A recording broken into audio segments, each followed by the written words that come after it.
That's there. I think we are live. Are we live? I think we're live. I think we're live. I'm watching. I don't see it coming up unless it was a delay. There will be a little bit of a delay. There we go. Yeah, we are live. Are we all good? We did it. Just need to do a little bit of adjustments to people's windows. How you doing? Thank you for joining us. We got so many great people here today, which is awesome. Thank you, guys. Right, there we go. Crap. Stoked to be here, GT. Superb. What is happening, everyone in the chat? Welcome back to the VR Crewcast. I would say a weekly podcast, but it's been not very weekly due to everything going on in and out of VR. Let me introduce you to this week's hosts. We've got, sadly, it's Bradley back again. How you doing, dude? Doing good. Very calm. Very tired. Good. I think there's going to be some good stuff today coming out of Brad's mouth, hopefully. Next up, we have Wes and Roots from Virtual Strangers. How you doing? Great. Not as good as Brad, though. I want some of what you're on, dude, whatever it is. Me too. I'm doing good as well. Actually, I'm doing amazing. Oh, that's wicked. Yeah. Really? Yeah. I just been having a good time. I'm just enjoying life, and I have to mention every time enjoying World of Warcraft. And I'm waiting for it to come into VR. Really, this needs to come into VR because then I'll lose my life completely. Just enjoy World of Warcraft. Next up, we have Skeever representing Between Realities. How you doing, dude? Hey, what's up? I'm stoked. It's been it's great times for VR, man. There's just so much happening all the time. Like my head's spinning. It's awesome. Stoked to be here. It's crazy, dude. What's going on? Next up, we got Eric Mesher from Q2C. How you doing? What's up, guys? How we doing today? Good, mate. Good. You? Yeah, man. It's been a great day. It's like Christmas Eve. It's Connect Eve. It's exciting. It's lots of things going on. Brad's ready to have a baby. Look at him. He's anticipating having a child. You guys might help me with like a question I've got for tomorrow to live stream this. And next up, we have this week's special guest, Jose. How are you doing, dude? Please. What's up? So I'm Jose. I'm known as the VR tech in the LB industry. So I'm pretty much in location based. So I build arcades, entertainment venues, anything that, has a commercial input to cool immersive technology. I'm usually involved. So yeah, man, I'm kind of doing like a little bit of a accidental podcast circuit. So it's pretty awesome too. We say accidental, but he is now one of the hosts of F Reality. Along with that and Bombody, which is amazing, dude. Congratulations. Thank you. It's awesome, and being embraced by the community has been pretty dope. So hopefully I don't mess it up here. I almost did too. Like I had these like really nice headphones with like noise canceling, and they just decided to fail on me like a few minutes before this call. They canceled all noise. It literally got so good at it. It just was like no audio whatsoever. But yeah, man, thanks for having me, guys. Once again.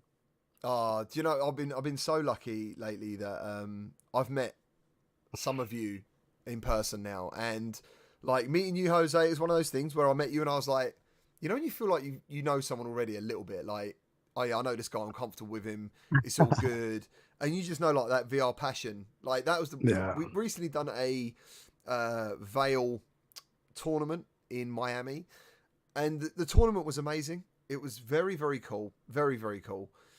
But one of the best things about it was the VR community all being together. Like everywhere you looked, there was someone you knew and someone who was just like vibing. How did you guys feel about that energy and stuff at that event?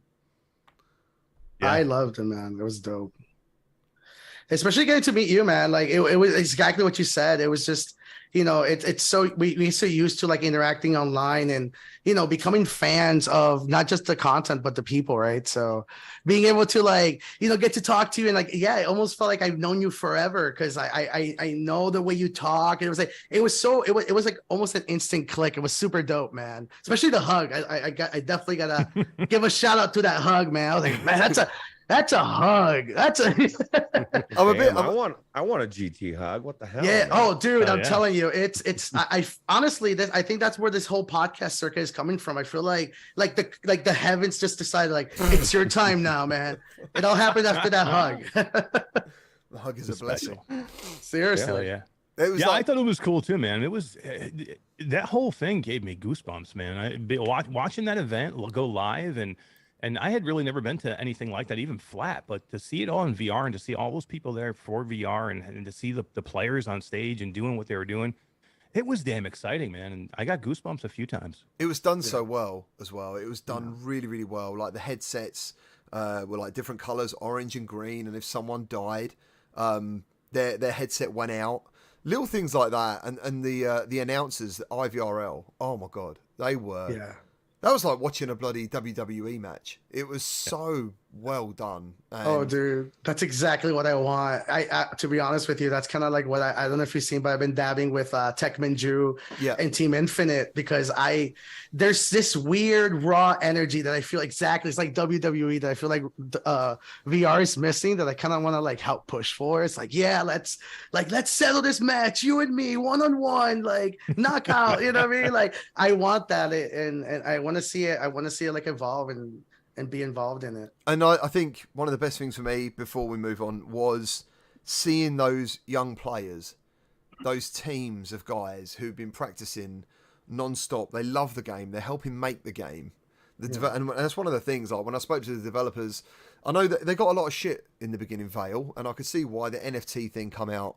There's like been varying announcements with the game, but for me personally, I've always enjoyed the gameplay. It's being like crafted and finely tuned by these players, and to see it in action, it was super. It was just superb. I've never seen anything like it. Did you see Natix? I think that was his name. Did you get to meet him? Yeah. Like I was talking to Virtual Panda about it, and I actually ended up becoming a fan of the dude just by watching the actual matches. It was like a robot, and I was talking to Virtual Panda about it. He was telling me that like the kid was playing against like really advanced bots to the point that he actually became a bot himself. So like it's just cool seeing like VR precision becoming a thing, right? So I'm so hyped for that entire circuit. I feel like esports, right? VR is made for esports. Yeah. Like what's very sport-like about sitting on a couch with some thumbsticks, right? When you're up there, you're actually aiming down the barrel of some virtual guns and like, this is made for esports. I think so. Yeah. I think so. I found it really physically entertaining, like watching them crouch, throw grenades, reload those guns really quickly. And they were also doing like flinch shots, flinch movements and stuff, because obviously the headset's doing it along with their turning side by side and stuff, watching this. I mean, Bradley used to compete. You must know how that feels and stuff. And exhausting practicing for it is all I remember. Really? How many hours do you think these guys put in for a tournament? Hundreds of hours, I'm sure, especially with the prize pool. What they have again for the prize pool? $35,000. I'm sure hundreds of hours then, for sure. Yeah. Wow. Yeah, I'm sure they were all staying up late, and like, especially since it's team-based game, they all had to like organize like a real corporation, probably some of these teams. So yeah, I'm sure they were putting a lot of effort into it. Yeah. What about the pro tubes? Were they quite prevalent back in the day when you were competing? I wasn't doing first-person shooter. I was doing strategy games, but even back then they were prevalent. So. I do wonder. I saw some people using them and some people not, and I kind of wondered to myself. I've always been a thing about reloading them personally. Not as many as I thought was using them though. I think there's only like one or two. I think that were using them, but yeah, I thought more would be, especially pros like this would use them more. But I was a little surprised. Yeah, I think they would add stability, but I don't know if they'd add like reflex time, when it comes to reloading and stuff. That's kind of where I was trying to get to in my head. Anyway, let's start talking about the big one tomorrow, MetaConnect. Let's go, fellas. Tell me what your thoughts are before Bradley just basically tells everyone. Ruins it. Before Bradley just tells you exactly what is happening. Just pulls the headset from under the screen. Yeah, let's get some hype and some predictions. I'm scared, Daddy. I'm so scared because last year I had some hype and some predictions going into last year, and last year was a big reality check. Not only were there 0 hardware reveals last year when we were expecting maybe even 2. They talked about gaming for all of 5 minutes. They had a handful of reveals, and that was it. I think last year's Connect was probably the most disappointed I've been coming out of one of these high profile events. So for that reason, I'm hopeful, but I am very, very scared. Anyone else? Anyone? It's all quiet. I just want to find out what the hell's going on with San Andreas. I just want to let us know. Is it coming? Is it released tomorrow? Oh my God, that'd be amazing. But it's been a year and we haven't heard shit about it. It's like, and with games that big games that have been announced back before, like Splinter Cell or Assassin's Creed, that we didn't see, and one of those being canceled, is it canceled? I don't think it is, but I mean, I don't know, man. I just want to know what the hell's up with that game. I mean, we haven't had a trailer. All we've had is that conversation of him saying it's coming, and that's been the end of it since years ago. Would it be a good idea to talk about that game right now when they're like kind of interested in getting people in business to embrace a headset? Because to be quite honest, like I don't want to be that guy, but the game does kind of like get into like the violence territory. Unfortunately, there will be haters that say, "Oh, this is it." They're putting them into they're creating the simulators.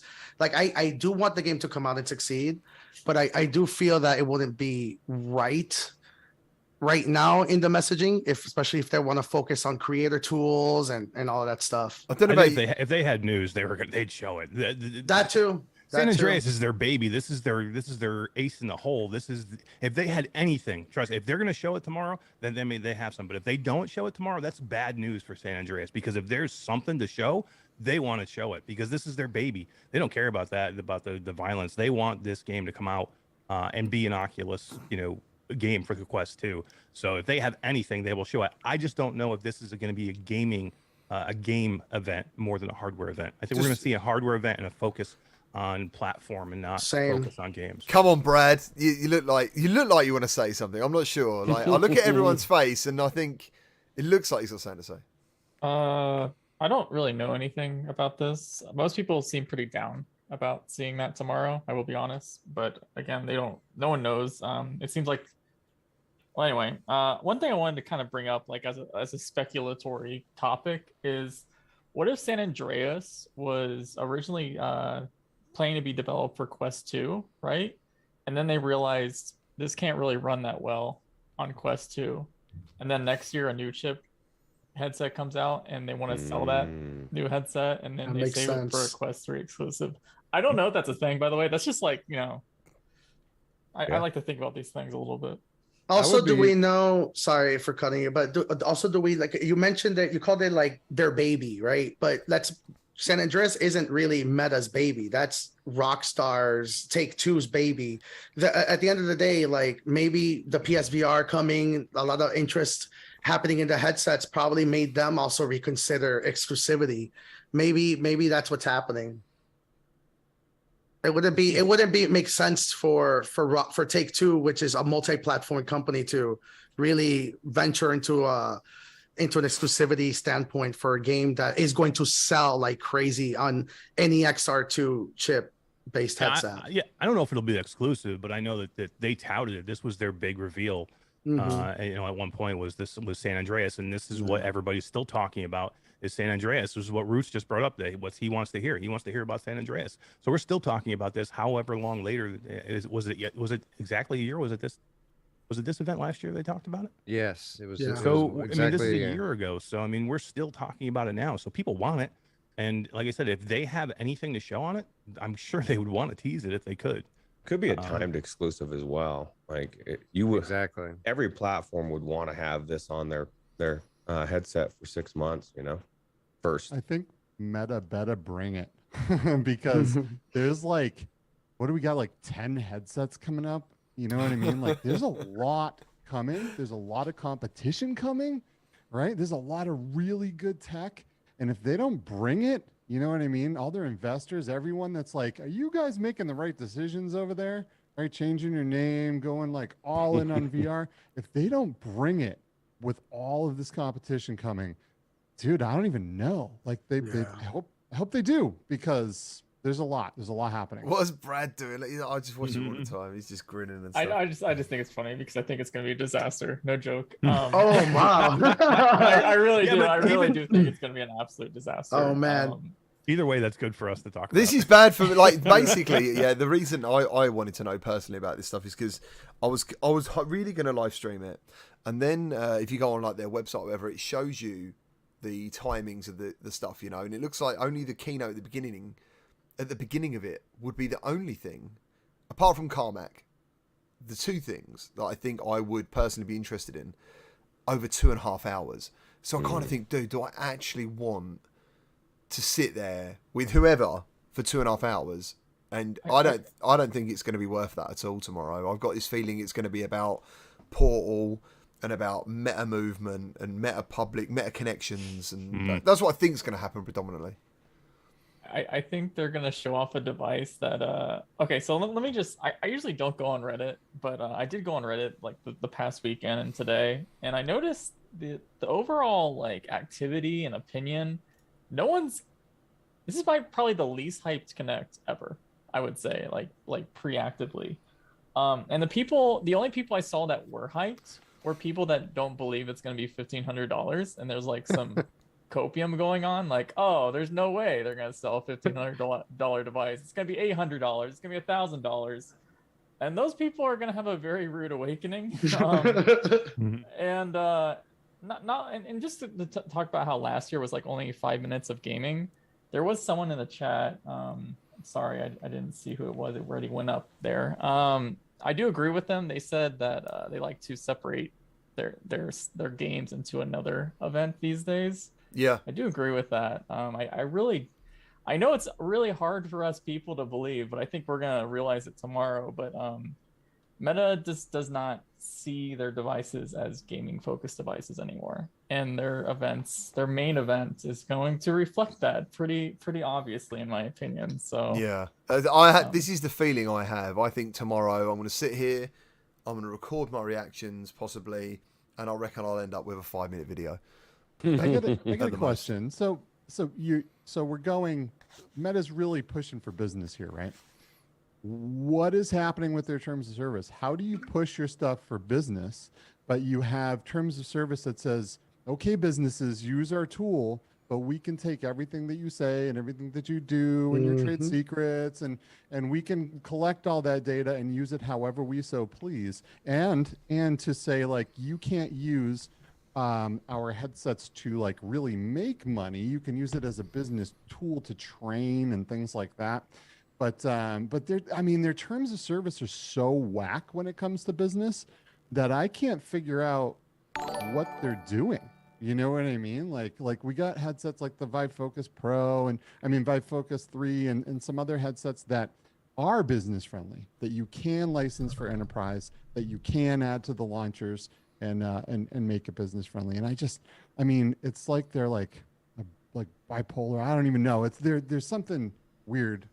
Yeah, they don't have a definition for what exactly a business is, right? Because exactly to your point, right? One of the first things, because I mentioned earlier, I'm location based, right? So a lot of virtual reality experiences will love to invest in using a Meta Quest 2. You can't legally, you're not allowed to do that, even if you have the legal loophole, which is like as Kiva mentioned, is using it for building an experience or a simulation, and thus that way you can circumvent it. At the end of the day, you're not allowed to. You cannot make a profit using the Quest 2 other than selling it through the platform. When the Quest Pro came into the question, that was actually one of the first things that the industry was looking at. It's like, can we use these headsets for actual commercial-based experiences? So the terms of service were being looked at, and it's like, okay, wait a minute. This is not really a commercial or professional headset. This is just a headset that you can use for office work, but they're invested in you using their software, their devices, their platform. To be quite honest, like, they're offering all these tools and experiences that we're going to learn up tomorrow. I guarantee you that nothing will be compatible except Horizons with it. I don't see like the input tool being used on Altspace and all these other cool platforms. Oh, because they want exclusive. They want people. Of course. Yeah. And to be quite honest, for me as my entire business is remote based, right? So actually, my entire team uses Quest 2s for Horizons, with expectations that the Pro will actually make that a much streamlined solution and bring all that. But I also wanted to use it with the expectation that I could probably use a different platform that arises to the occasion. But I don't see all these peripherals and hardware cool factors for the headset to be used outside of whatever Meta's platform will be, which is Horizon, that looks like. Before we go any further, I want to say thank you to Paradise K for the £2 donation. He says predicting business only tomorrow. It definitely does sound like 90+% business at the moment. And I want to thank you for giving us over 105 viewers in today's episode. So thank you very much. Thank you. Oh yeah, Awesome. Can I just mention I'm one more still looking thing? forward to tomorrow. By the way, Same. I know I'm still looking forward to it. I know that because for me, either way, it's going to be interesting to talk about, and it gives us whatever it is tomorrow. It gives us a look into what Meta is going to be focused on for the years, for the next couple of years. So, whether we see a Quest, well, we know we're gonna see a Quest Pro, but whether we see a Quest 3 or they talk about Quest 3 or if the Quest Pro is all bullshit, basically, it doesn't really matter to me in the end. Other than the fact that what I want to see them be pushing towards gaming still. Whether that's going to happen, I don't know. Probably not, but I'm still excited just to see what they have to say and see where they're going to go, because this is going to affect everything they do tomorrow. Affects the market. Hold on, go on, Wes. Go on, Wes. You wanted to speak earlier. Sorry. No, I was basically just going to agree with him. I think that tomorrow they're going to start to lay the foundation for the next generation of Quest. So, if Brad's recent leak is to be believed, we should see a pretty heavy focus, at least for a while, on mixed reality tomorrow, because it is now believed that the Quest 3 is going to be a mixed reality device, and that's going to be the big feature. So we should hear them start to talk about their mixed reality platform, which I expect, at least in some form, they're going to roll out tomorrow. I quite honestly was about to ask, like, do we want Meta, especially with the Quest platform, to get into games that in the way that we probably don't want them to get into games? Like, I feel like I really like the direction of the business stuff, because I feel that there's no other company that's talking about like the future of work. Like, let's be honest, like people who are going to be developing like games or anything that involves industrial design will be using these platforms and these tools. So we will be seeing the beginnings of next gen creator tools for that space. So I actually am more interested in companies like Sony or Microsoft that for sure is now reconsidering, right? Those are the people that I actually am interested when it comes to VR gaming. Yeah. It's just they're well proven in that space. We're already starting to see platforms from the Rift and old Meta library, and they're trying really hard. I gotta give them props at Oculus that it's Meta, what they're trying to do with that stuff, but they're going to be abandoning a lot of software, because that's what a software company does, right? Gaming companies, at the end of the day, Sony has been going out of their way to like bring the games that are worth bringing over to PSVR 2, and we're starting to see. I once again, I want to kind of trust companies that understand gaming and the marketing and the tools and the responsibility involved in that when it comes to VR gaming, rather than Meta, to be honest. I know what you're saying. And I think if Sony had played it differently than just letting everything just slide and get old, and this would be a very different conversation. I think that everything would be very different. I think a lot of us who are into the games want that again. They want PlayStation again, and they want that ball to roll of like Microsoft look over and go, fuck me. Like that's doing amazing. Like that's really selling really well. The fact that Sony were always kind of known for giving something a stab and then walking away, they've come back to VR again in a big way, in a tech that seems quite relevant as well, with headset haptics, resolution, eye tracking, dynamic foveated rendering, all these things that they're coming out at that good level. That I think anyone now should be like, when they experience it, it's not subpar. I think it's going to be fantastic from what I've been told. I remember having a conversation at CES maybe 3 years ago with some people at Sony, and it was regarding VR ventures outside of the original PlayStation VR. And I asked them, I was like, you know, like, are you guys abandoning VR? Is there anything after that? And they looked at me. They was like, we've never abandoned virtual reality, nor have we ever stopped. Who said that? Like, and who said that? I can't mention people, but Okay. and that's when I crossed the dots. Is like I wasn't gonna go and Sony, yeah, but Sony has been working with the technology for years. Like they make the best viewfinders in the DSLR game. You know what I mean? Like these are people that are working Retina, like understanding how pixels are viewed for years before mainstream VR or commercial VR was becoming a thing.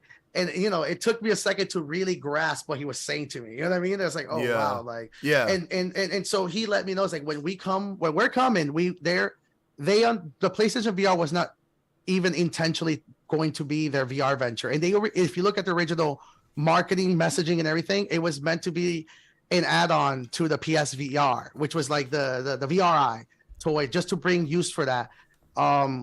This is their real venture to VR. They're really seeing this as their first array at it. So what you're saying is, if you cool. think they went hard the first time. Oh no, they want this to be the DVD player of the PlayStation 2 kind of thing. So that's the reason I'm really hyped up when it comes to companies that know gaming and focus on that at that forefront. I really don't want Meta to really focus on that one. I want Meta to focus on what they're known for, social and connections, and that's kind of why I want the Pico to do so well, you know, because it's just competition. It's just good competition. Yeah. So have you guys used the Picos and stuff? Have you been involved in that yet? Still waiting on mine. Same.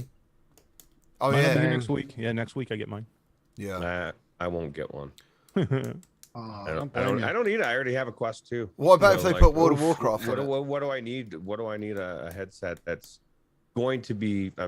This is my problem with the Pico, and aside from privacy issues, which I've already talked about so much, it's going to be behind. I know that they're grabbing titles. They got so many titles, but they haven't been established like Meta has. So they're going to be behind for a year or two. And so why would I run out and get this headset? I've got the Quest 2. It's got the same chip. Like everything's so similar. And it's like the HP Reverb. I was saying on the show yesterday, why would I buy that today, even though it's got amazing fidelity? There's so many new headsets right around the corner. I don't need the Pico. You know what I mean? Aside from having to have every headset and being able to talk about it, I feel like it's just not needed. That's the thing. For me. I think that's where we are now. Like when you come across these new headsets,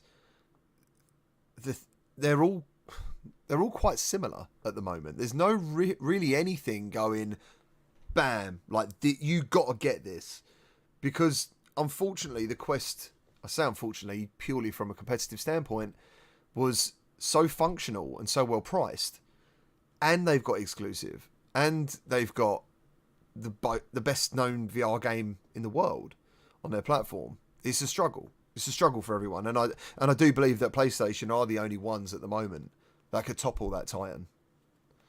I think the Pico 4 is not for a Quest 2 user. Pico 4 is somebody who doesn't have any VR, doesn't have standalone VR, and wants to get into standalone VR. Because really, there's no reason to, again, there's really not that big of a reason to go ahead and do that and then give up your whole library in Quest 2 and then try and do, buy things again or have to go through things again. But to me, it's definitely compelling if you're trying to figure out if you're a PC VR user and you've been trying to get into standalone and you don't want to have to deal with Meta, this is an avenue. I mean, you have to deal with ByteDance now. See, that's the problem. We still don't have that perfect headset, right? We're still all chasing that number one headset where we all go, that's it. That's the standalone Valve Index. That's the standalone. That's got the Valve Index. It's the HP Reverb G2. It's the Quest 2, all built into one. It's the all great headset. We're still chasing it. We don't have it yet. And like you were just saying, GT, we want that. It's just not there yet. We might have it soon, maybe. But I think the Index 2. Index 2 is what I'm looking at for real. Let's go. Pimax, I don't want one headset to rule them out though. Pimax 25 There we go. XK Turbo Edition. That's what I'm on. I don't know. I feel like the idea of one headset to rule them all gives me anxiety. To be honest, that's what we've had. That is what we've had. Yeah, that's what's. I feel like that's what's happening. I feel like the community has gotten used to that. That I feel like we're gonna enter I get excited of a lot of headset clones, people with the, once again, I kind of look at it from a technical perspective. Like every time I hear like a new headset with the XR2 chipset, I'm like, yes, like I want like 35 different use case XR2 chipsets, because eventually there will be a group that'll eventually say, hey, this is the universal kernel that literally runs on all these headsets, and it will be open source, and it will have all it's Android, right? At the end, that's what I'm waiting for. But with that said, I like the idea of like the perfect gaming headset, the perfect business headset, the perfect, outside mixed reality headset. I don't want a headset that kind of hits all those bells and whistles, because then you're gonna get a master of none headset. That's an interesting point, because as you could see over the last year, especially with Quest 2, as they have gone on to add in more functionality, and they've gotten a lot of praise for adding experimental features and really making that device into kind of a Swiss Army knife of VR headsets. The jank level has went up. It has become more difficult to use. Like I can barely get this thing to connect to my PC anymore. So much so that I don't even bother with it. I just play my Rift S if I want to play PCVR, which is sad. Yeah, we're definitely reaching that era. It's super cool that we're starting to see so much like development happening on these chips. But I feel like, I completely agree. Like we saw hand tracking coming to the original Quest, but it's laggy. It doesn't really work. It technically works. It's really awesome that we're seeing those forefronts in innovation. But I feel like, we reached like a weird software like awareness now, that I would love to see somebody to take on and just build like, a kernel that kind of works on everything and strip all the bloatware out. Right. Oh, so Bradley's streaming the MetaConnect tomorrow. Oof. So he's telling everyone else not to. Oh man! Don't do it, guys. It's not worth doing. I'm only joking. I think because it's so bad, everyone should be streaming it. Actually. Oh it's no! Gonna be be hilarious. I think everybody should not stream it and watch Bradley stream it. Yeah, I might watch you stream it. I think it's sit there smug. I think. Sorry in advance if I look really smug and like an asshole. But no. But there is one thing I really wanted to end off this. Like it sounds like we're almost done with the. Yeah, we are. Yeah. So like the problem I have, and I do agree with what Jose's been saying about like different headsets will have different purposes, and that's just because there's trade-offs still in every technology, so you need different things for different things. And the one thing I feel about the Meta headset being released this month is, how like you watch a movie and it feels like it was designed by committee a little bit, like Hollywood got their hands all over it and it doesn't have anything special. I feel like I know there's a lot of super talented engineers, and again, Meta's pumping billions of dollars per quarter into this stuff.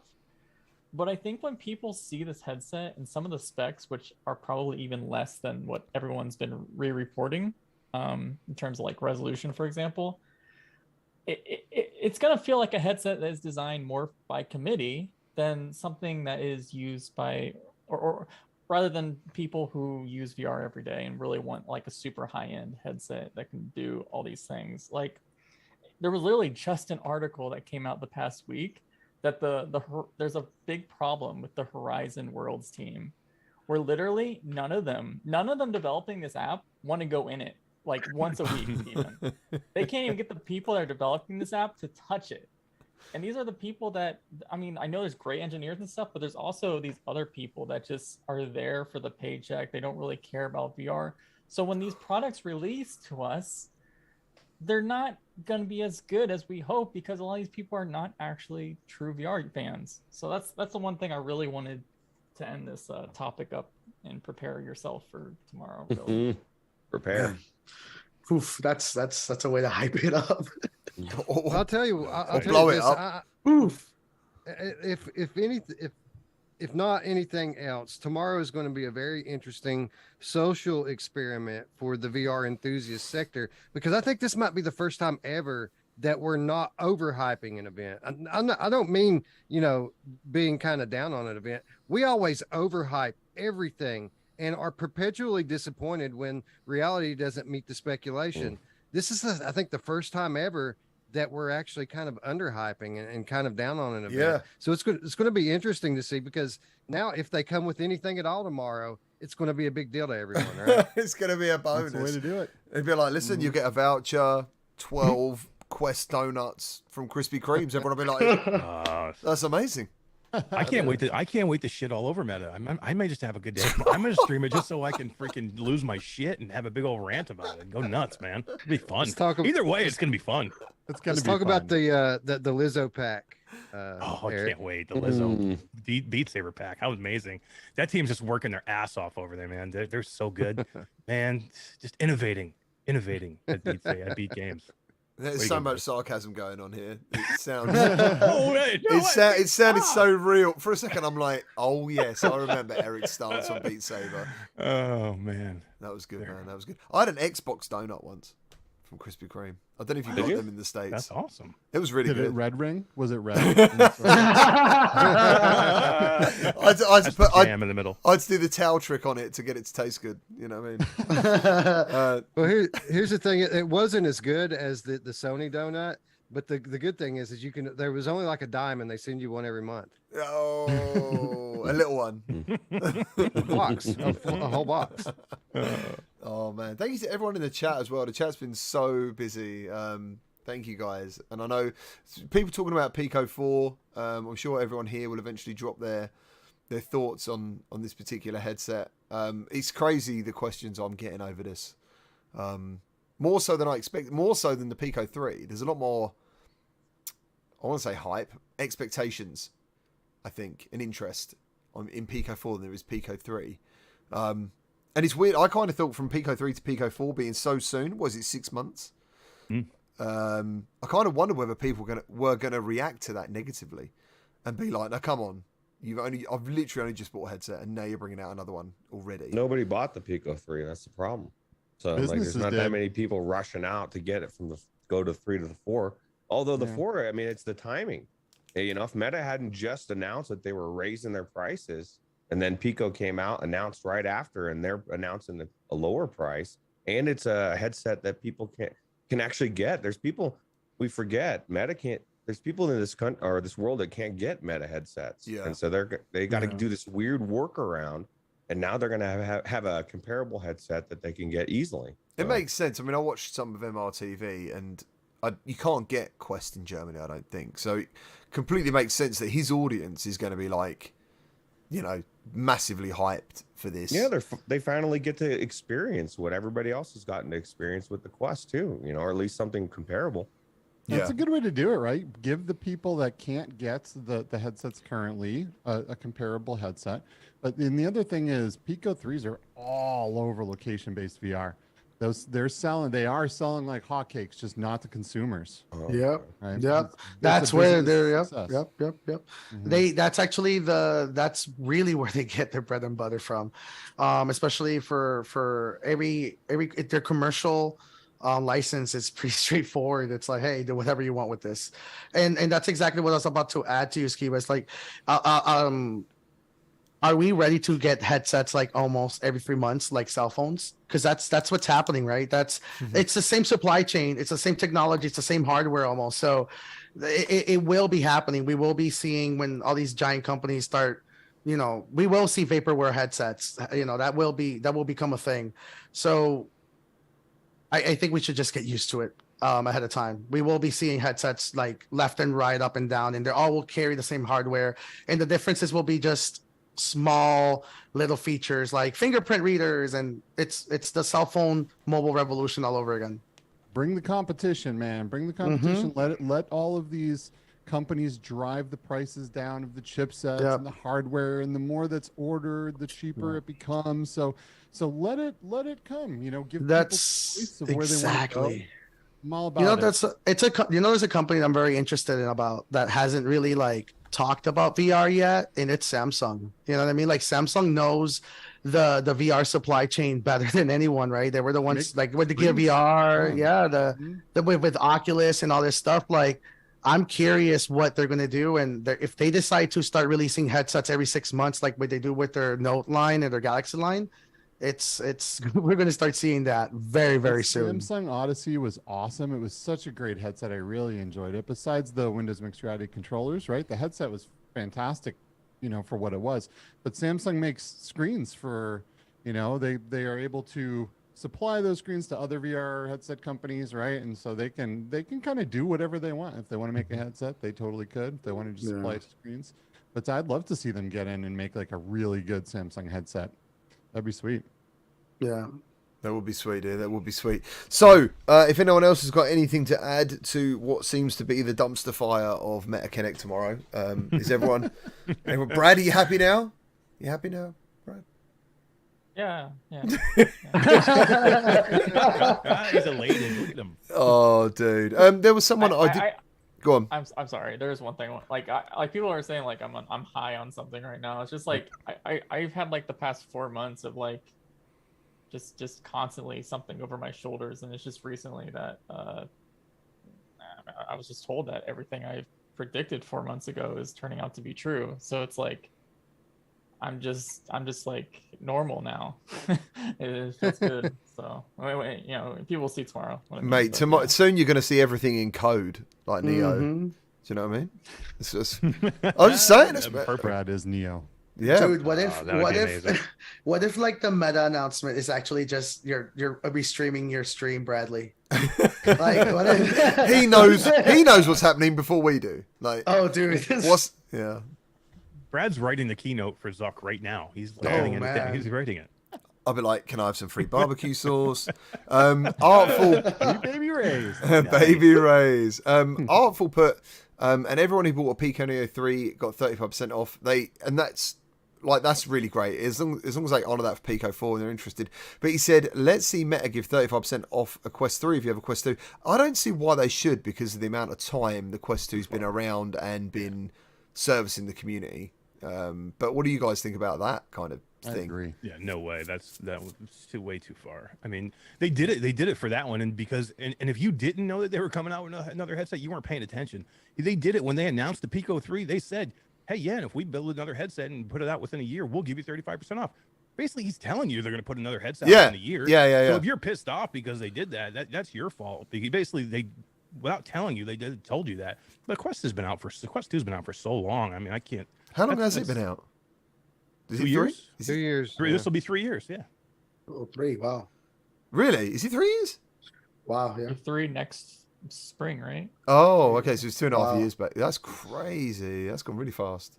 And to be fair, they do give a lot of money to like the Quest users. Like I always get a notification like 30% off, 20% off. Like Yeah. their marketing is pretty active. Yeah. I see that all the time in Discord. People are like, oh, what game should I buy? And so I think that's pretty cool, man. And so going on to PlayStation VR 2 now, we're going to be talking about Half-Life Alyx.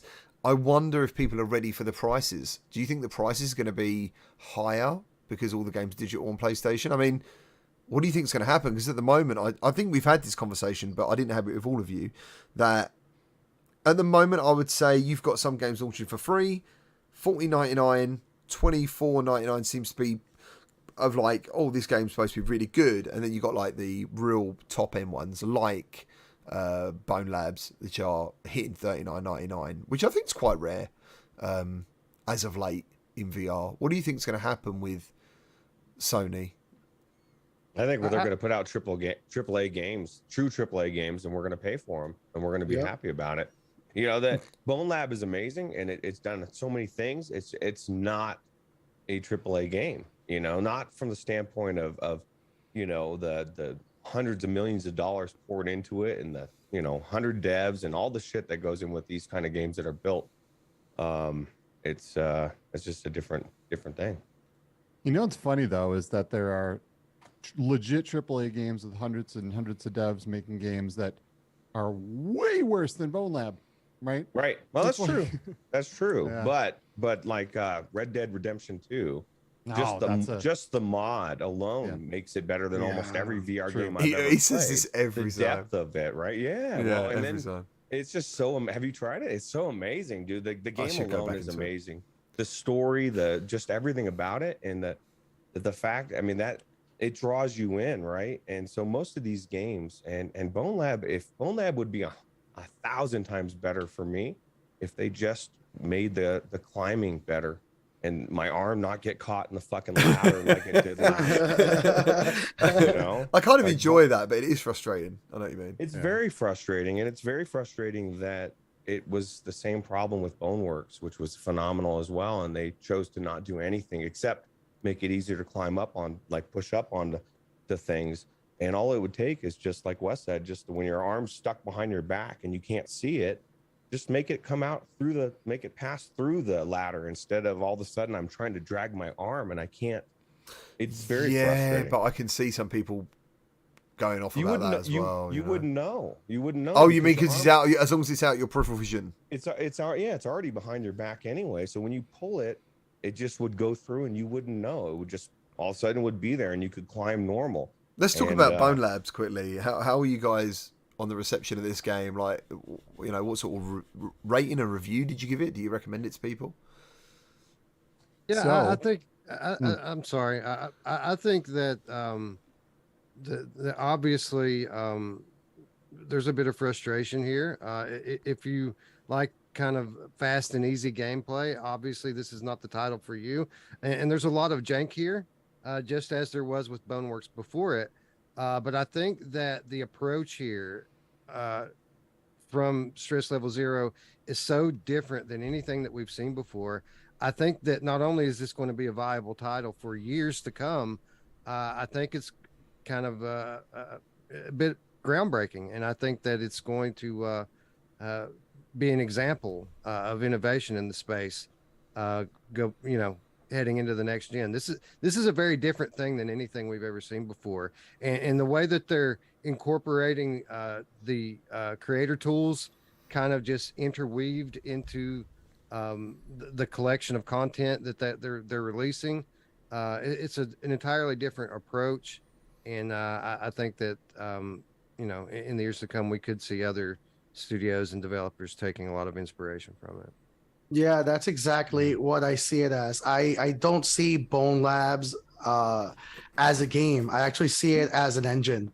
I do see this being the template of a lot of gameplay styles. We have to remember that the people behind this game were content creators for quite a while before they even started dabbling with games. So they understand how games are sold in this new era. That is such a undervalued thing at the moment. And since I've been involved in virtual reality recently, well, I say recently, I've helped quite a few games, but they don't get to play games while they make games. You know what I'm saying? So yeah, I know what you're saying. And it's, and if you play a lot of like narrative driven VR games, you tend to realize that these games tend to disconnect you really from the player experience, right? Because you're kind of already in a virtual world, and now you're kind of interacting with like virtual bots, and when you're like, there's so much human involvement, it's very hard to connect with a virtual being, right? So games like Bone Labs allows you to create the story on your own. That's why people keep saying like, oh, there is a story, there's a lot of things that are connecting to each other. But the reason they're doing that is because content creators can narrate the story however they want. That's why they're importing tools for avatar creation. That's why all the avatars have different effects and physics. This is a video game engine template. This is what I like to call the beginnings of the source engine for virtual reality, right? The fact it's on Quest, though. The fact it's on Quest. Yeah, it's all optimization. This is exact. I do see Stress Level Zero making an announcement a few years saying, hey, we just gave the rights of this engine to Bethesda or somebody that really makes VR story-driven games, and that's where we're going to see VR games really take off. That's the exciting thing for Bone Labs. That's how I see it. I think to see it other than an engine or a really powerful content creation tool, I think I don't think it's a good idea to engage in that as a game. I think you're gonna have a bad time. So my problem is not with the game. I'm sorry, Steve. You go ahead. You go ahead. You go first. So I did play. I did play. I want to hear what you say. So polite. No. So polite. You are. Thanks, Eric. Thanks everybody. Thanks everybody for coming through. Thank you very much. Yeah.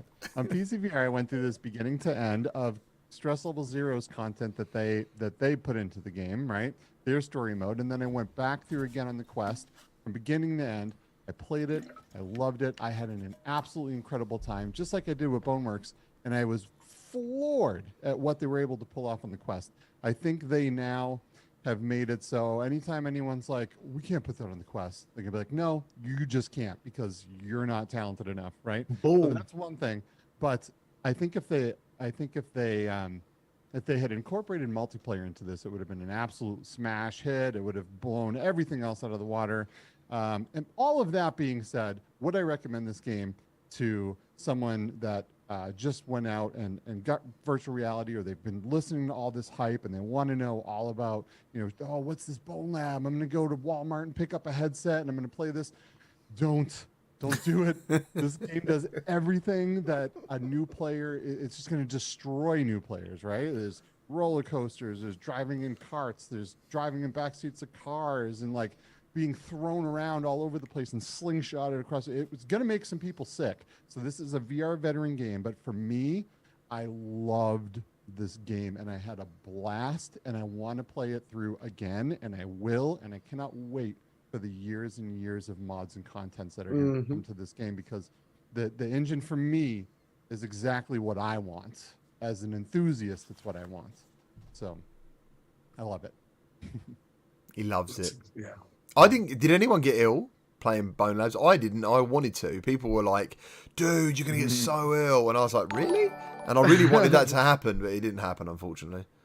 Dude, especially with the roller coaster, I people kept telling me like, oh, with the go-kart stuff, like I wanted to get queasy. Yeah, same. And like, it's unfortunately we're VR people. I don't think it. Yeah.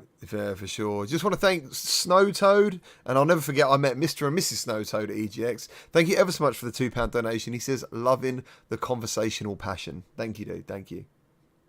So we're now going to talk about. I can't believe we're talking about it, actually, still. I'm just going to put that out there and just walk away from it. Half-Life Alyx might be coming to PlayStation VR 2. Someone take it away. Someone tell me. Convince me. I want to be hyped. Wes? Well, basically what happened is a relatively new source, a website called thelab.co, which I think has been in existence all of about 2 months, said that they have a reliable source that is confirmed that a prolonged negotiation between Sony and Valve has now come to a close. Half-Life Alyx is coming to PSVR 2. It will not be a launch title, but it is coming next year. This, basically just serves to add a little bit of validation to hints from proven insiders over the last couple of years, such as, Greg Coomer, who works at Valve, and other industry insiders on social media who have hinted that this thing is pretty much the worst kept secret in VR, that it is definitely coming. This just serves to add validation to that, but no one knows, right? As is the case with most modern day leaks. It could just be some dude stepping up and pointing out what is obvious to everyone already, and then when it happens they could say, see, I told you. Yeah. So I don't know. I think that it would be a game changer, a system seller. The day Sony confirms this to be true, a lot more people are going to be on board. But it is what it is. It's a rumor, and I think the reason people are so hyped about it is just because of what Half-Life Alyx actually means to VR gaming. It's the biggest of the big titles, right? It's the kind of our crown jewel at the moment. Yeah. I want to make a personal bet when it comes to Half-Life Alyx on the PlayStation platform in general. I don't think we're going to see any Valve game hitting PSVR the way that we think. I think we're going to probably see Steam VR Link hitting PlayStation VR. That'd be great. Think I think that's what we're going to probably see. There's a lot. Oh, you mean like using the PSVR 2 as a PC headset? Yes, but streaming, using the internet, local internet to stream PC to your PSVR and vice versa. I think we're going to see. Wouldn't it have to be streamed to the PS5 to get to the PSVR 2? Correct. Right. Okay. Yeah. I think we're going to probably see some kind of implementation of that in that front, with probably like DLSS and a lot of like really interesting tools for streaming for low latency. I know that's kind of where Sony has all their interest in. They're very interested in the VR streaming side of it all. So I think that's where we're gonna probably see Half-Life Alyx and all these big hits coming, and it's probably gonna be some kind of link situation happening. I would absolutely love that. That sounds fantastic, but I think we're probably 2 years away from that. Or Yeah, more. yeah. You know what I mean? For sure. I think we need to see Half-Life Alyx sooner than that. If you're Sony, Yeah. to me, I mean, if you wait 3 years and then you're like, hey, Half-Life Alyx, we'll be moved on well beyond Half-Life Alyx at that point. I think the boat would be gone by that point. They also have a headset though. They have the Deca coming. So if they're going to sell a headset, I think it makes no sense to give somebody else that game right now. I think giving them access through some kind of link connectivity. If you look at even Sony's advertising, where they embrace the Steam Deck from a remote play and from a software perspective, I feel like that might be what we're going to kind of see with PSVR. It makes a lot of sense.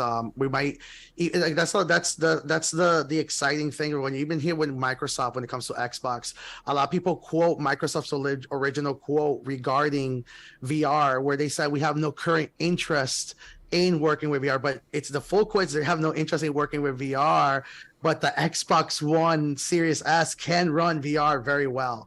So if they decide to give streaming capabilities or these kinds of accesses, we will see something like that happening.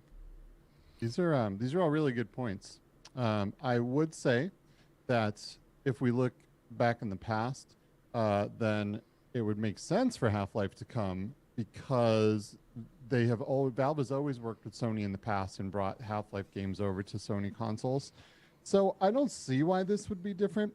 Although I do see what you're saying from like a standpoint of if they're going to come out with their own headset, right? But I think what's happening now is Valve is still a company, and they do make more money than any of us could even dream of, right? But at the same time, recouping development costs will be really, really nice for them, because they just haven't. I don't think they've been able to recoup the costs of making that game. But I think this could very much bring them close to that. But Half-Life is such a huge title and has touched so many people throughout the years and has so many fans that it could get released on every headset. And I don't think there'll be any lull in sales at all. It's such a classic game. I think throughout the years, we'll see it remastered as headsets become higher and higher definition and can handle, better textures. And I think this is a game that's going to live on forever, no matter what. Are we saying are we still saying the deck card's happening? Yeah, Brad. When's that? Yeah. So, do you think there could be a standalone version of Half-Life Alyx for the deck card? I mean, imagine that. Imagine that. Yeah, I think the long-term goal is to, again, as I've said, have an x86 based standalone that can run something like Half-Life Alyx. And so I'm gonna get into my Brad tangent here about Valve stuff a little bit. So, mate, it's all yours, mate.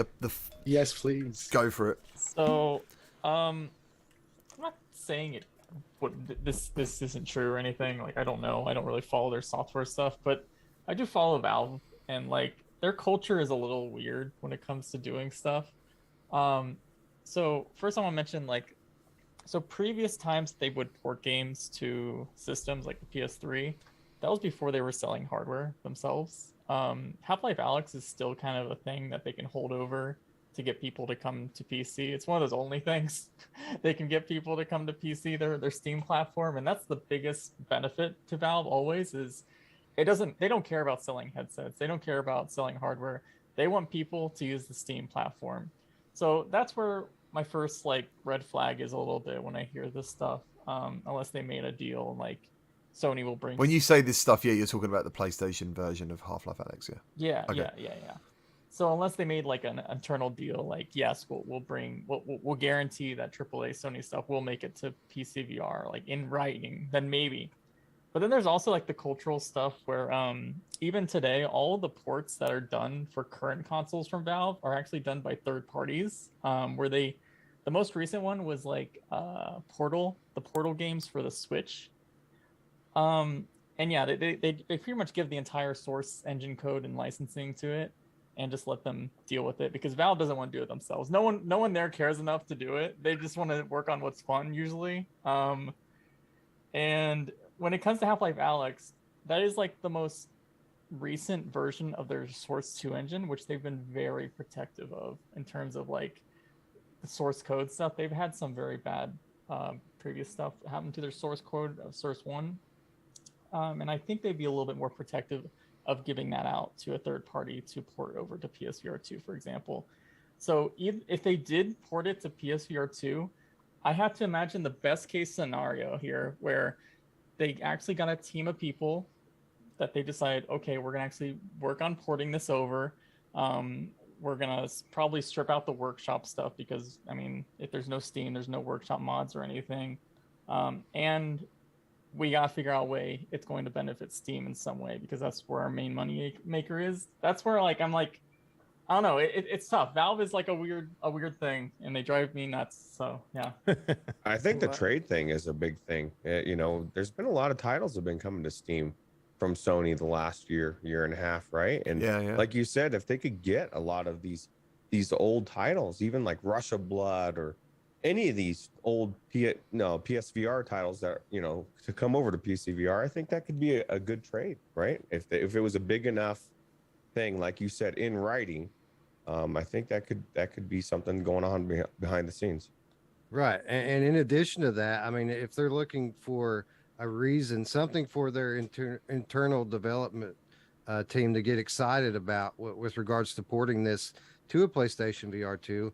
The new tech, right? The new features that PSVR 2 is bringing forward. I'm sure they would like to implement some of that into their, their baby, their Half-Life Alyx. And with regards to selling their platform going forward, whether it be Descartes or Steam, I mean, there's going to be another title, right? Like Half-Life 3 is coming, right? At some point. So I feel like the moment that happens, kind of the importance of Half-Life Alyx in the grand scheme of things gets diminished a little bit. Yeah, I mean, how many copies is it already sold to the point where, I mean, how many is it selling each week now? Is it, I mean, what is it, 2, did it come out in beginning of 2020 or something? So, I don't know. Literally, both sides, I'm like, I know what I want to believe. But I'm telling you, one that's feels, my Steam link. One feels good and one makes sense. Like, my brain says, I don't think this will happen. But my heart says I'd love it to. I remember like the orange box, dude, and all that stuff. I see it in the chat, people talking about those memories. I remember that stuff.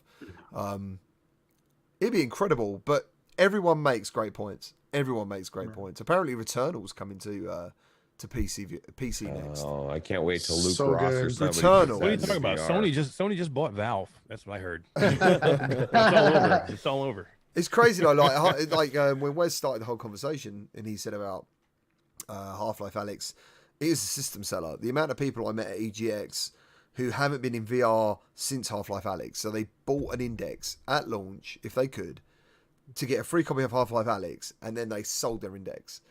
And my biggest question every time, once I describe what the Quest 2 is, how much it is, and their jaws like stopped flapping because they were like, I can't believe how cheap and how like amazing that you can get all that stuff for that money. I was like, why didn't you get the bug? Or how could you play one of the best games in VR and not be like, this is it?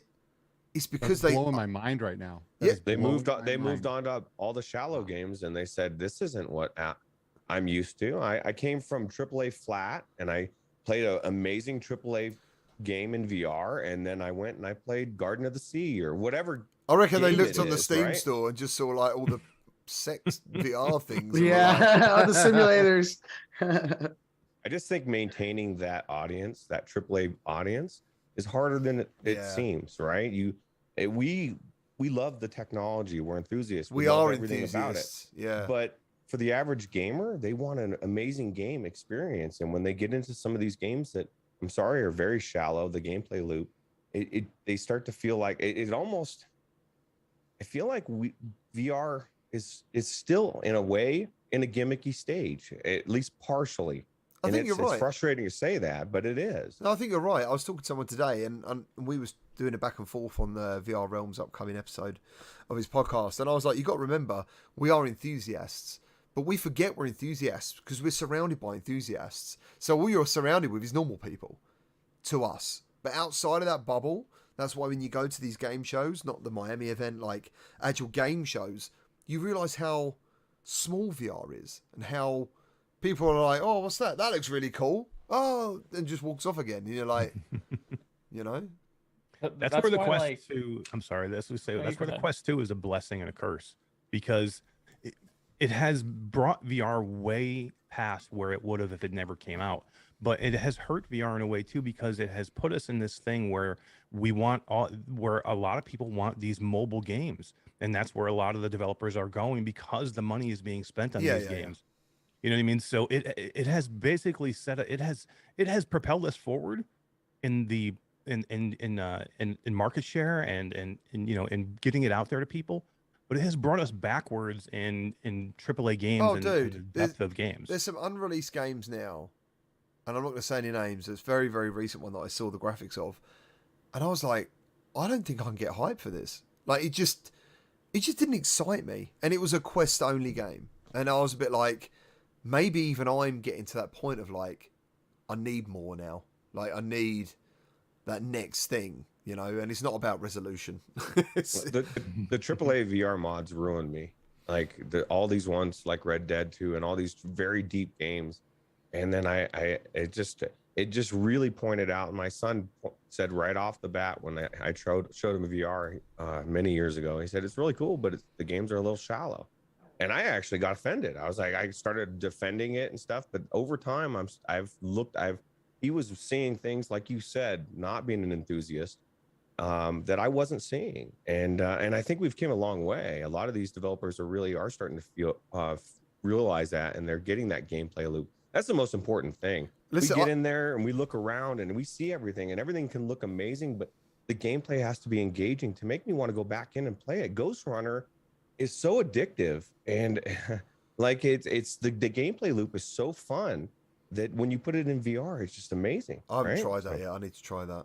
Yeah, it's so good. You know, I think everyone watching, everyone here, like, you all deserve like a pat on the back, really, because we've gone through some fucking hard times, like, and we're all still here, and we're all still pushing. Whether you're in the chat and you're keeping part of the communities in your Discords, you're making videos, doing podcasts, whatever you're doing, it's because you love it.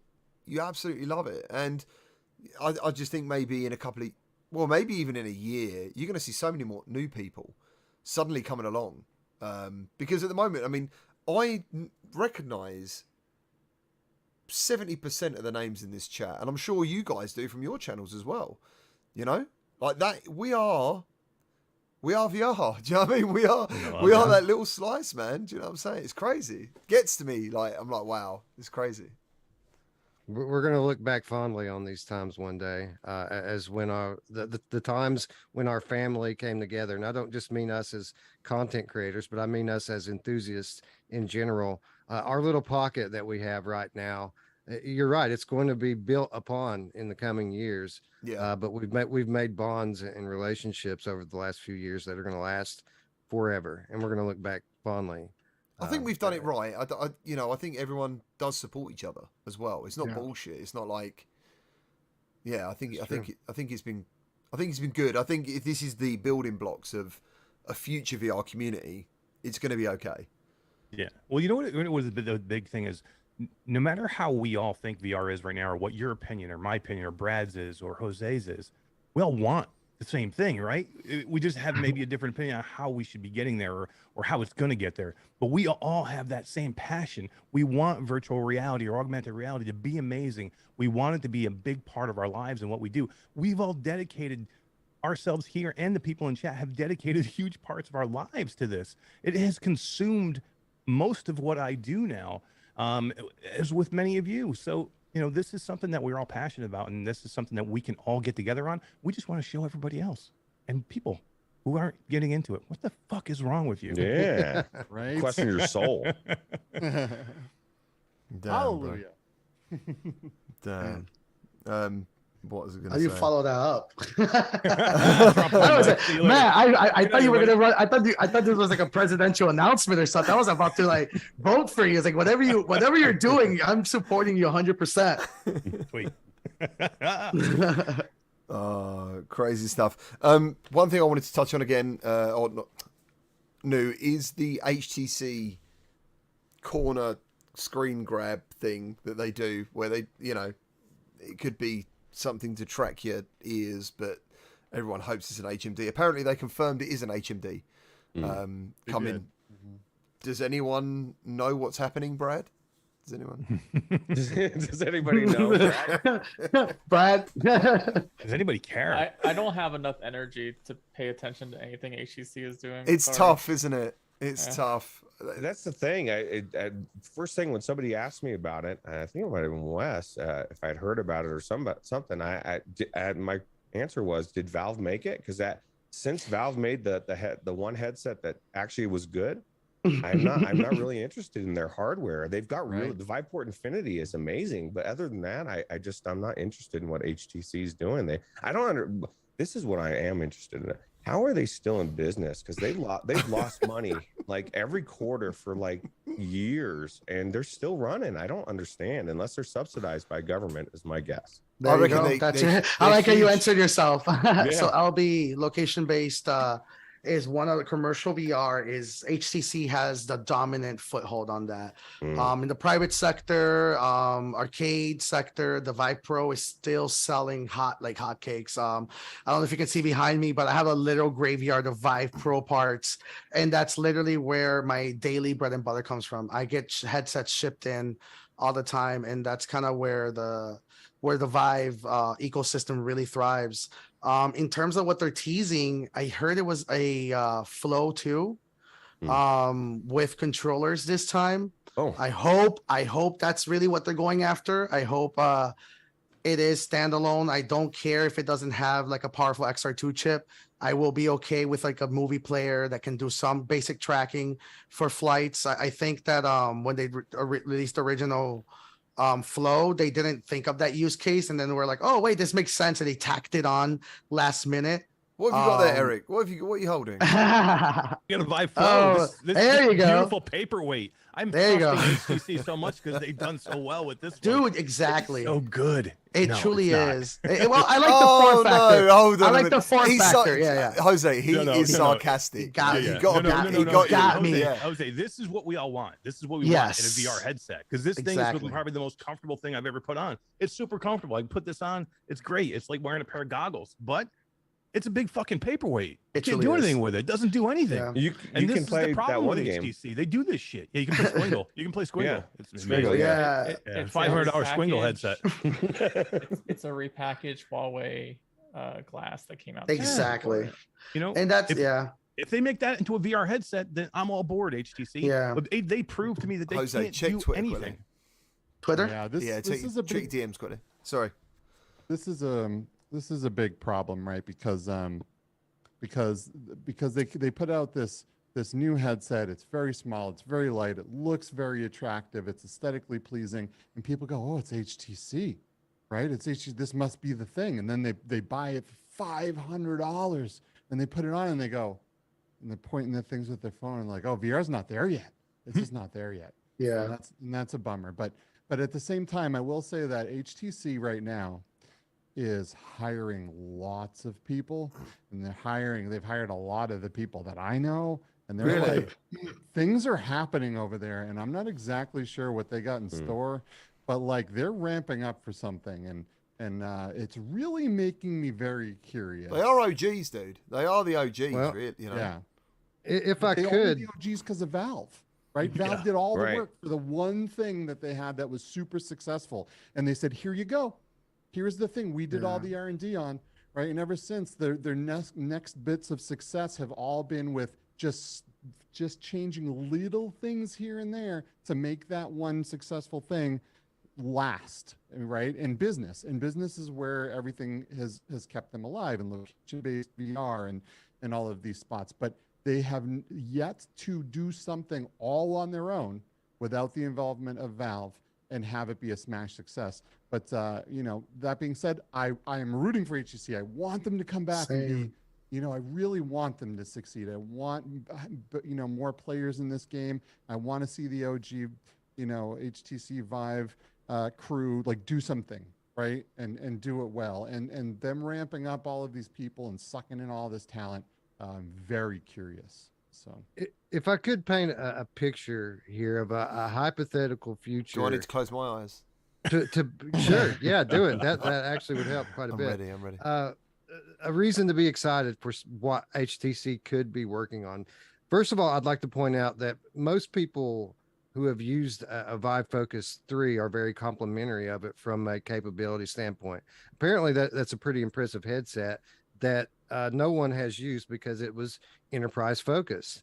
Jose might have some experience with it being in location based, but for the average consumer, no one knows if it's good or bad or ugly. Let's say, just for argument's sake, that they were developing a new focus, be it Focus 4 or what have you, that is for the first time in a few years, consumer focused, right? So they're going to bring forward a standalone device, a Quest competitor, if you will. What could they possibly do to make it stand out, to make it competitive in an already flooded marketplace or emerging marketplace that Quest has kind of been the foundation of? Well, what has Xbox done over the last few years that has made a big splash? Yeah. Game Pass, right? And they already have this infrastructure with Viveport Infinity of kind of being the Netflix of VR. And it really hasn't quite caught on the way that it probably should, consider the value that they're offering there. And that's because they've been tied to the PC platform. If they could bring along a new, affordable, good standalone device and say give you the first year of a new Infinity mobile platform with it, that's a pretty compelling argument to people who are new to VR, people who are getting into the space for the first time. I mean, you would spend, when you spend a little bit more on the hardware, if you knew that you didn't really have to buy games for a very long time after you picked it up, I think that would be so real quick. So I'm holding I think this is the original Focus. You actually, if you register the Focus right now, you actually get a full year of Viveport.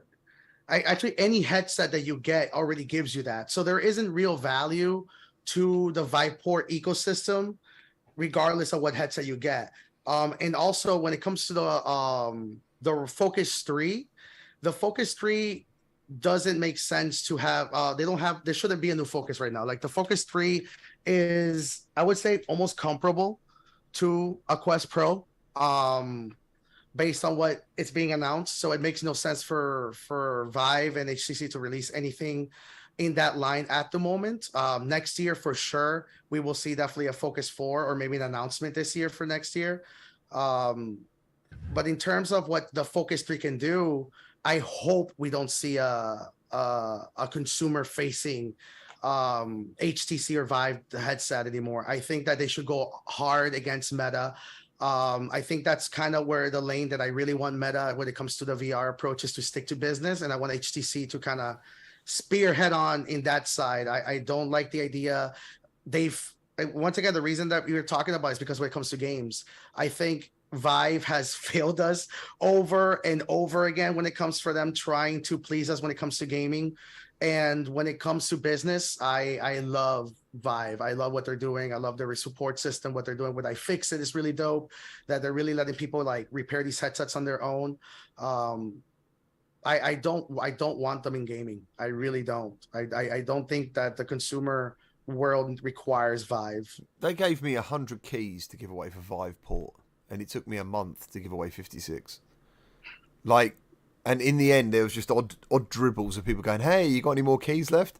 And I gave away a few more, but it was like really painful because I'd forgotten which ones I'd given away.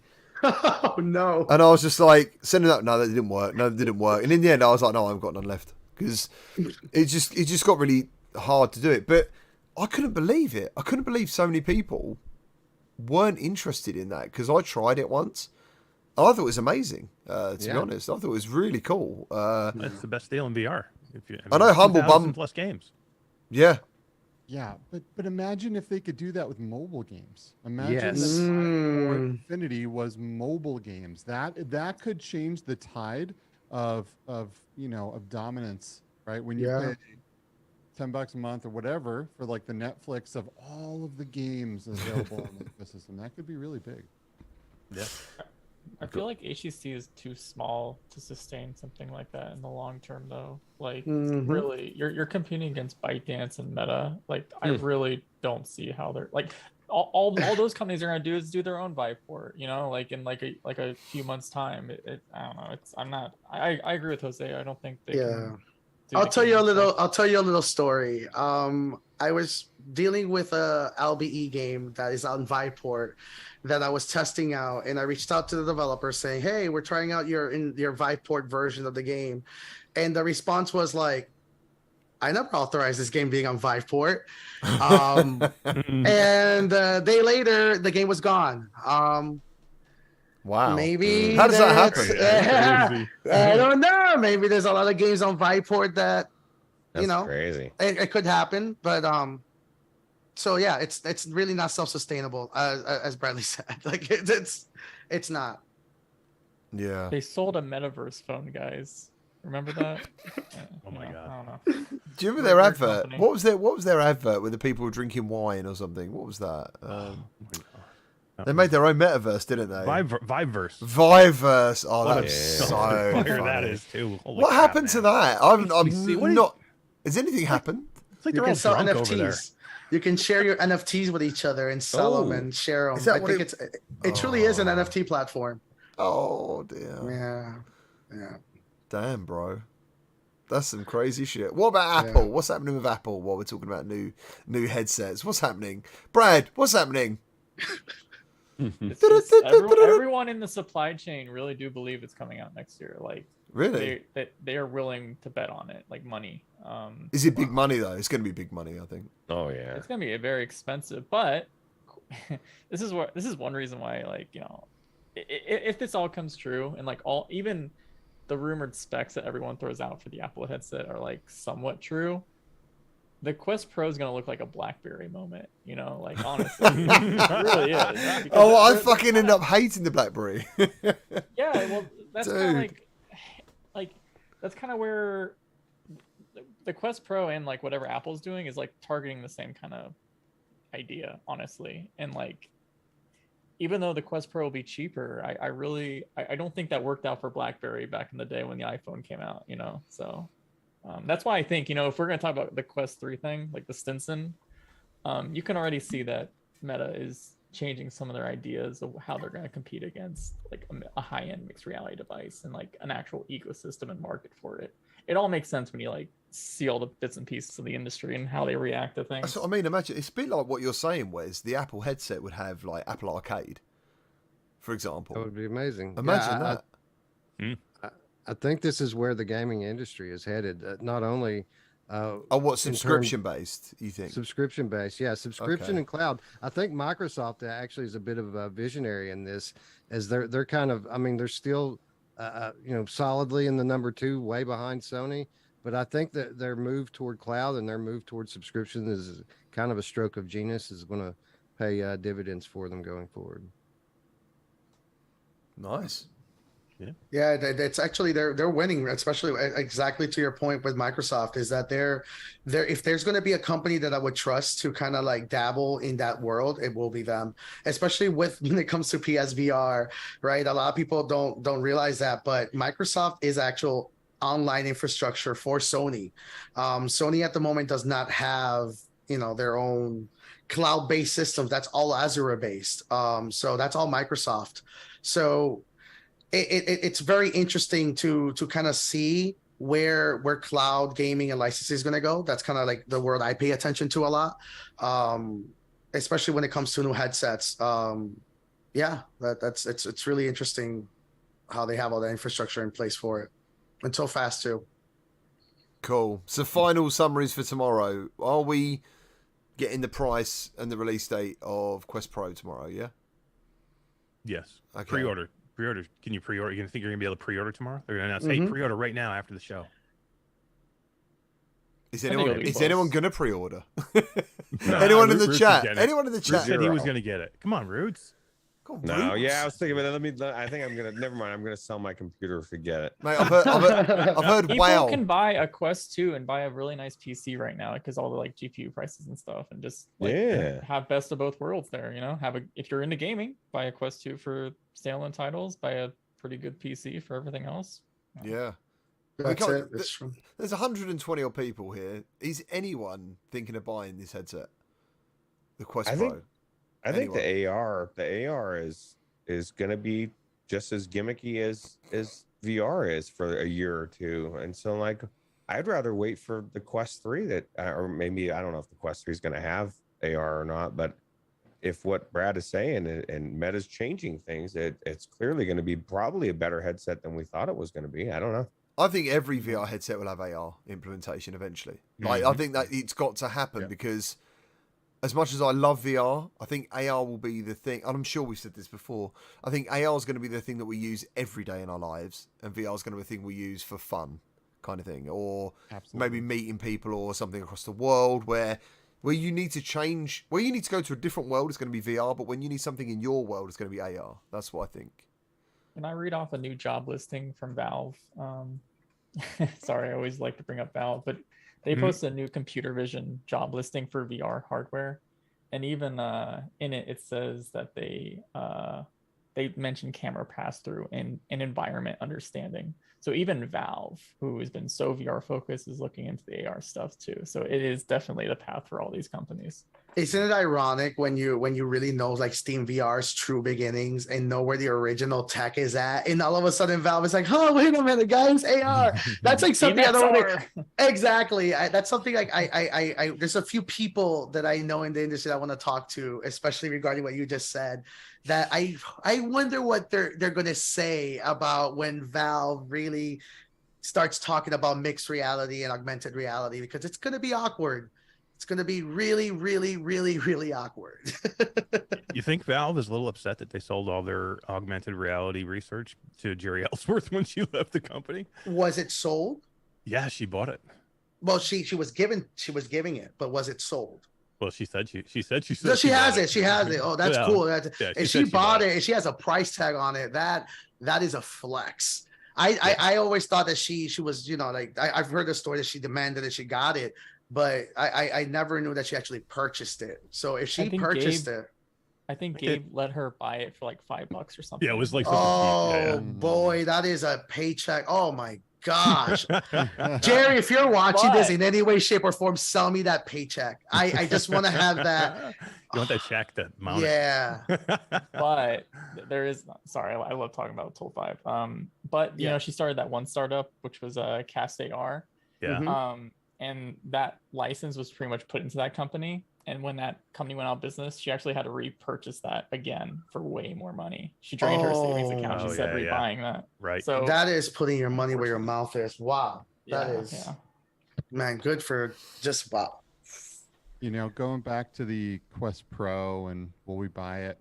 You know, if PSVR 2 wasn't around the corner, if, you know, all of these new headsets weren't dangling carrots around every single corner, I would buy it. But man, there was just too much good stuff, and I only have one kidney I can sell. So, you know, this isn't where my money's going to go. It would have to be sub 1K for me. Like it, when you're talking about spending more than $1,000 on a new VR headset, it has to be something more focused on what I'm interested in.